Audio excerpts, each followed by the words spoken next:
वाले दिनों में आपको इस बात पर हैरान नहीं होना चाहिए कि दिल्ली के कनॉट प्लेस या मुंबई के बांद्रा में किसी नामी दुकान से आप कोई महंगी कमीज, पतलून, जीन्स, स्कर्ट या कोई ड्रेस खरीद कर लाएं, खुशी खुशी पैकेट खोलें और उस पर लिखा हो मेड इन पाकिस्तान। जी हां, made in Pakistan. America, England, Australia में तो यह होने भी लगा है। दुनिया के बाजार में मेड इन पाकिस्तान का जलवा बढ़ता जा रहा है। हमने सुना है कि मेक इन इंडिया का डंका बज रहा है। हमने यह भी सुना है कि सरकार ने भारतीय कंपनियों को वैश्विक स्तर पर ले जाने के लिए संभावनाओं के दरवाजे खोल दिए हैं। ऐसा पहले कभी नहीं हुआ। फिर ऐसा क्या हुआ कि दुनिया की नामी गिरामी गारमेंट कंपनियों ने भारत के कारखानों को मिलने वाले ऑर्डर छीनकर पाकिस्तान को दे दिए। नमस्कार, आदाब, सत श्री अकाल, जय भीम, जोहार। मेरा नाम है नवीन कुमार। आने वाले दिनों में आपको इस बात पर हैरान नहीं होना चाहिए कि दिल्ली के कनॉट प्लेस या मुंबई के बांद्रा में किसी नामी दुकान से आप कोई महंगी कमीज, पतलून, जीन्स, स्कर्ट या कोई ड्रेस खरीद कर लाएं, खुशी खुशी पैकेट खोलें और उस पर लिखा हो मेड इन पाकिस्तान। जी हां, made in Pakistan. America, England, Australia में तो यह होने भी लगा है। दुनिया के बाजार में मेड इन पाकिस्तान का जलवा बढ़ता जा रहा है। हमने सुना है कि मेक इन इंडिया का डंका बज रहा है। हमने यह भी सुना है कि सरकार ने भारतीय कंपनियों को वैश्विक स्तर पर ले जाने के लिए संभावनाओं के दरवाजे खोल दिए हैं। ऐसा पहले कभी नहीं हुआ। फिर ऐसा क्या हुआ कि दुनिया की नामी गिरामी गारमेंट कंपनियों ने भारत के कारखानों को मिलने वाले ऑर्डर छीनकर पाकिस्तान को दे दिए। वो भी इस वजह से दे दिए कि भारत के कारखाने उस ऑर्डर को समय पर पूरा करने में सक्षम नहीं है। वस्त्र मंत्रालय किसके पास है? आप जानते ही हैं। पहले स्मृति ईरानी के पास था, अब माननीय पीयूष गोयल के पास है। यह भाजपा की उस राष्ट्रवादी वैचारिकी के सरासर खिलाफ जाता है कि भारत का नुकसान हो जाए, लेकिन पाकिस्तान का फायदा नहीं होना चाहिए। लेकिन ऐसा हो गया है और होता ही जा रहा है। भारत की वजह से पाकिस्तान का फायदा हो रहा है। आइए जरा सिलसिलेवार तरीके से इसको समझने की कोशिश करते हैं कि पूरा मामला क्या है और ऐसा हो क्यों रहा है। दरअसल पाकिस्तान के टेक्सटाइल सेक्टर ने कोरोना महामारी के दौरान निर्यात का नया रिकॉर्ड बना डाला है और यह भारत की टेक्सटाइल इंडस्ट्री के लिए खतरे की घंटी है। आपको यह जानकर हैरानी होगी कि यह रिकॉर्ड उसने भारत और बांग्लादेश के छोड़े गए ऑर्डर हासिल करके बनाया है। मतलब संसार के मशहूर ब्रांड ऑर्डर तो भारत के कारखानों को देना चाहते थे, लेकिन उनकी क्षमता ऐसी नहीं है कि वो इसे पूरा कर सकें। बांग्लादेश के कारखानों के पास भी इतनी ताकत नहीं है, वो तो है ही गरीब देश। पाकिस्तान के प्रधानमंत्री इमरान खान ने इसे शानदार मौके के तौर पर समझा, देखा और खास छूट देकर पाकिस्तान में धड़ाधड़ गारमेंट कारखाने खोल डाले। ब्लूमबर्ग ने इसे लेकर एक लंबी रिपोर्ट छापी है। इस रिपोर्ट में पाकिस्तानी प्रधानमंत्री इमरान खान के वाणिज्य सलाहकार अब्दुल रज्जाक दाऊद ने दावा किया है कि जून में खत्म होने वाले साल में पिछले साल के मुकाबले कपड़ा निर्यात रिकॉर्ड 40% बढ़कर 21 अरब डॉलर यानी 1,57,000 करोड़ रुपए तक पहुंच गया। दाऊद ने कहा कि अगले वित्त वर्ष में यह आंकड़ा 1,94,000 करोड़ हो जाएगा। मतलब यह पिछले साल के निर्यात के रिकॉर्ड को भी तोड़ देगा। भारत के लिए यह चिंता की बात है कि पाकिस्तान का कपड़ा उद्योग बहुत तेजी से आगे बढ़ रहा है और उसकी नाकामी की वजह से आगे बढ़ रहा है। वो अमेरिका और यूरोप के बाजारों में तेजी से अपनी पहुंच बढ़ा रहा है। वहां के खरीदारों के लिए डेनिम जीन्स से लेकर तौलिए तक की सप्लाई करने लगा है पाकिस्तान। इस तेजी ने पाकिस्तान के कुल निर्यात में टेक्सटाइल का हिस्सा 60% कर दिया है।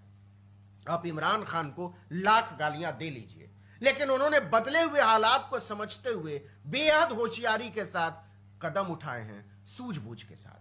साल 2020 में जब महामारी बढ़ी तो पाकिस्तान ने भारत और बांग्लादेश जैसे देशों से मुकाबले के लिए गारमेंट कारखाने खोलने को जमकर प्रोत्साहित किया।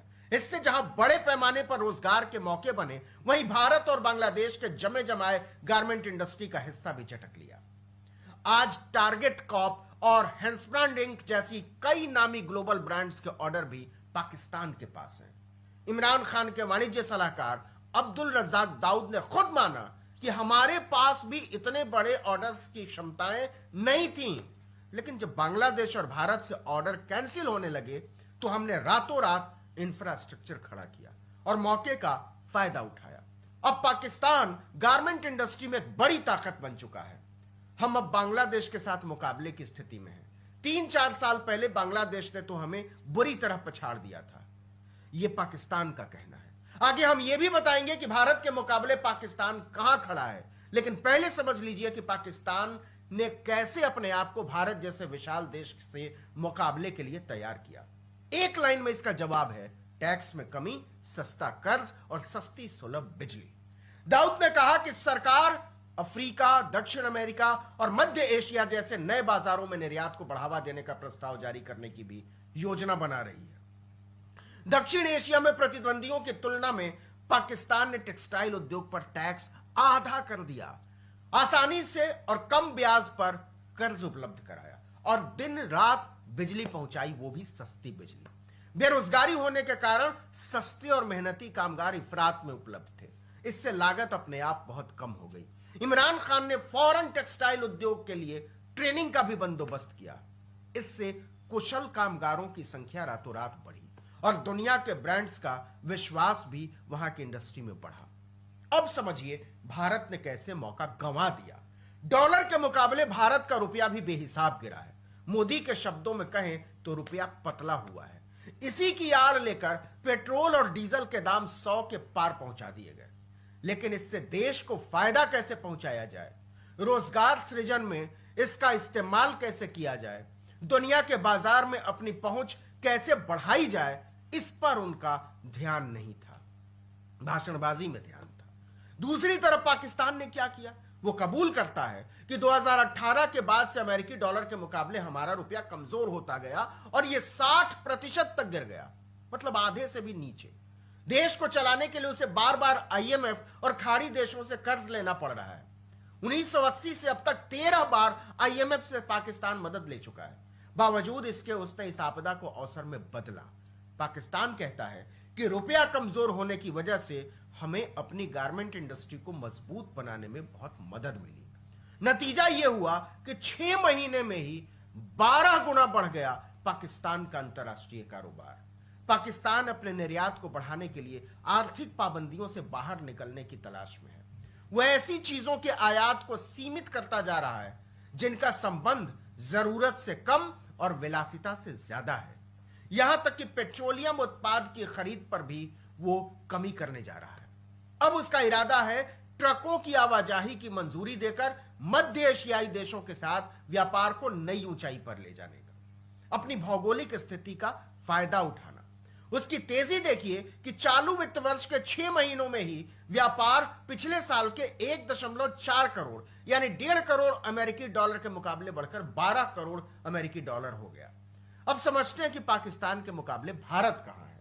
साल 2021 में अप्रैल से दिसंबर के दौरान भारत का टेक्सटाइल निर्यात 31% बढ़कर 30 अरब डॉलर यानी 2,23,000 करोड़ रुपए का हो चुका है। मतलब पाकिस्तान केवल 23,000 करोड़ रुपया पीछे है भारत से। हालांकि भारत ने पूरे साल में अपने टेक्सटाइल निर्यात के 44 अरब डॉलर यानी 3,27,000 करोड़ रहने का अनुमान लगाया है। बांग्लादेश भारत के टेक्सटाइल इंडस्ट्री को बहुत पहले पीट चुका है। वह हर साल 35 अरब डॉलर यानी 2,60,000 करोड़ रुपए से ज्यादा का कपड़ा निर्यात करता है। वहां इस इंडस्ट्री ने करीब 40 लाख लोगों को काम दिया हुआ है। बांग्लादेश ने 2022 तक कपड़ों का निर्यात 51 अरब डॉलर पर पहुंचाने का लक्ष्य रखा है। मोदी, पीयूष गोयल और स्मृति ईरानी लाख डंका पीट लें, लेकिन भारत 2014 के बाद से टेक्सटाइल निर्यात में लगातार पिछड़ता गया। देखिए कि 2014-15 में हमारा निर्यात था 37.7 अरब डॉलर यानी 2,81,000 करोड़ का। हालांकि कपड़ा मंत्री पीयूष गोयल ने इसे 100 अरब डॉलर तक पहुंचाने का लक्ष्य रखा है। पहुंचाएंगे कैसे उनको भी नहीं पता। लेकिन हालात यह है कि भारत ऑर्डर पूरा नहीं कर पा रहा है और पाकिस्तान हमारे कैंसिल ऑर्डर से निर्यात का रिकॉर्ड तोड़ता जा रहा है। चीन पर लग रही पाबंदियों का भी फायदा पाकिस्तान को मिल रहा है। दुनिया भर में चीन विरोधी माहौल बन रहा है। ऐसे में अमेरिका और यूरोप की कंपनियां खरीद के लिए भारत, पाकिस्तान, बांग्लादेश और वियतनाम जा रही हैं। सबसे ज्यादा फायदा कौन उठा रहा है? बांग्लादेश।